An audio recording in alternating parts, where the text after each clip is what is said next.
네, 뉴스의 라이브가 시리즈로 전해드리고 있는 시간이죠. 민생을 부탁해 벌써 28번째 손님을 모시게 됐습니다.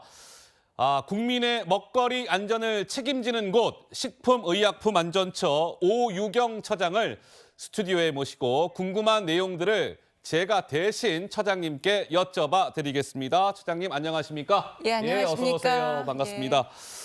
자, 식약처장으로 오 처장님께서 취임하신 지가 곧 벌써 1년이 다 돼 갑니다. 네. 그동안 식약처장으로서의 소회랄까요? 간단히 한 말씀 부탁드릴까요? 예, 제가 한 다음 달이면 1년이 돼가는데요. 예. 그동안 굉장히 막중한 책임감을 가지고 하루하루를 보낸 것 같습니다. 제가 작년에 주로 추진했던 게 이제 규제 혁신 프로젝트였는데 올해도 규제 혁신 2.0이라고 해서 국민의 목소리를 좀 더 듣고 좀 더 우리의 안전 울타리를 든든하게 하는 그러한 일들을 올해도 집중적으로 하려고 합니다. 예. 자, 이 처장님 최근에요.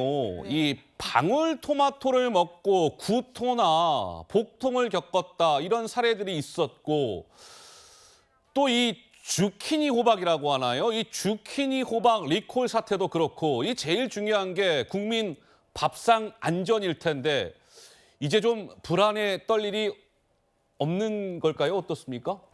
그 주키니 호박하고 방울토마토 사건이 이제 연달아 터지면서 국민들 좀 염려가 크셨을 텐데요.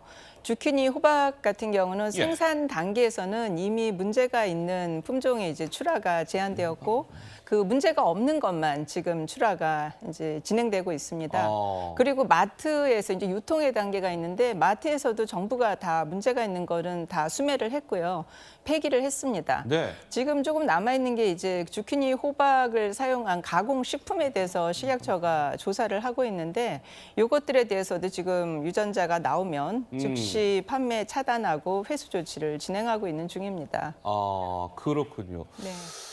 또 하나는 처장님, 이게 최근에 왜 후쿠시마 오염수 방류와 관련해서 일본산의 식품, 수산물, 이 국민 우려가 사실 큰데 식약처에서 어떻게 안전하게 관리하고 계신지 우리 시청자 여러분들께 좀 설명 좀 해주시죠.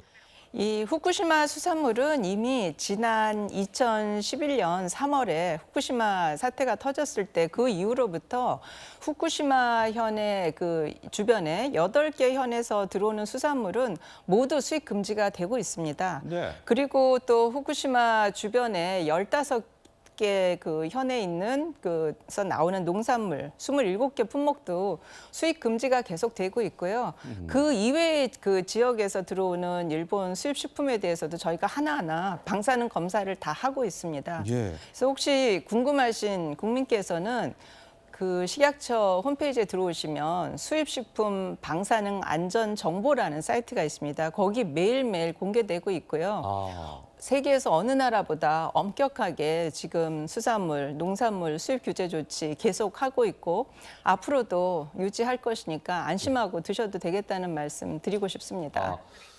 처장님 다시 한번 그 우리 식약처의 홈페이지에 들어가면 네. 그런 목록들을 다 네. 매일매일 식약처에서 업데이트를 해주시니 네. 그런 것들을 우리 국민 여러분들께서 보시고 판단을 하면 된다 뭐 이런 말씀이시군요. 네, 그렇습니다. 매일매일 투명하게 공개가 되고 있습니다. 그리고 예. 지금 거의 원천적으로 다 차단이 되어 있기 때문에 예. 방사능이 있는 식품은 일본 수입 식품은 하나도 들어오지 못하고 있다는 사실 말씀드리겠습니다. 그렇군요. 자, 관심 있으신 시청자 여러분들께서는 식약처 홈페이지에 들어가면 매일매일 보실 수 있답니다.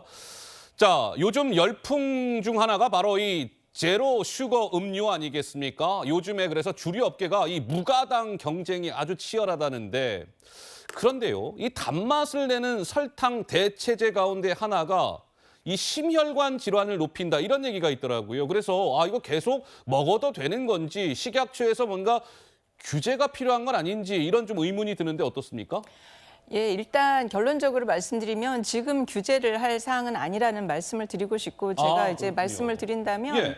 그게 그 에리스리톨이라는 그 감미료인데 그 감미료가 심혈관 질환에 이제 영향을 준다는 그 논문을 저도 읽어봤습니다. 예. 근데 이 논문이 60대의 그 미국인과 유럽인을 대상으로 심혈관 질환 그 가능성이 굉장히 높은 분들에게 한 연구 결과이기 때문에 논문 연구자도 이 결과는 굉장히 신중하게 앞으로 좀 더 많은 연구가 필요하다는 얘기를 했고요.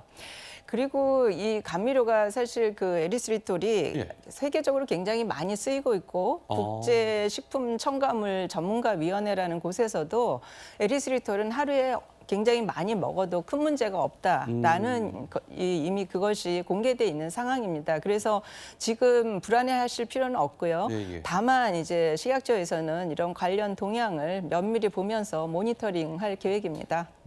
아직까지는 그냥 네, 걱정 없이 네. 제로 슈거 음료를 드셔도 괜찮다. 네, 그렇습니다. 아, 예. 네. 알겠습니다. 최근 처장님 미국 다녀오셨습니까?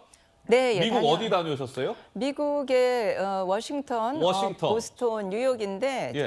워싱턴에서는 미국 FDA 규제기관, 그리고 보스턴에서는 이제 생명공학 기업들, 뉴욕에서는 마약 중독 재활기관을 다녀왔습니다. 많은 활동을 하고 오셨는데 미국 이번 방문 중에 우리 처장님께서 가장 좀 유심히 지켜보신 건 과연 어떤 거였을까요? 일단 오늘 14군데를 다녔지만 아이고, 많이 다니셨네요. 오늘 두 예. 가지만 말씀을 드리면 일단 미국 FDA 기관장 대 기관장으로서 만난 건데요.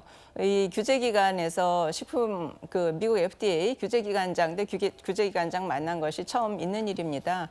그래서 양국 규제기관에 이제 관심사를 좀 논의를 했고 AI 인공지능 기반의 그런 첨단 제품들에 대해서 아직 규제들이 앞으로 해야 될 것들이 많기 때문에 예. 그런 부분에 한미가 좀 더 긴밀히 협력하자라는 이제 이런 논의를 한 것이 저는 하나의 성과라고 생각하고 예.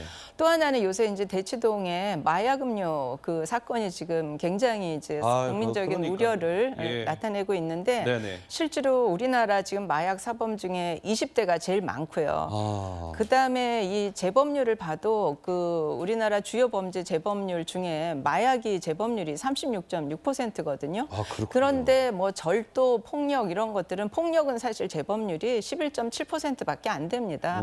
그래서 제일 재범률이 높아서 재활이 굉장히 중요한 화두로 지금 떠오르고 있는데 네네. 우리나라가 그렇게 재활에 대해서 그동안 인프라가 그렇게 많이 구축되어 있지 않습니다. 그래서 뉴욕에 있는 마약 재활센터 그쪽에 가서 예. 그동안에 거긴 60년이나 됐거든요. 그래서 60년 동안의 경험이라든가 노하우를 우리가 올해 이제 한국형 마약 중독 재활 센터를 청소년 중심으로 하나 열려고 하는데 그렇군요. 거기에 예. 좀 더 이제 그런 경험이나 노하우를 좀 더 접목시킬 그런 계획입니다.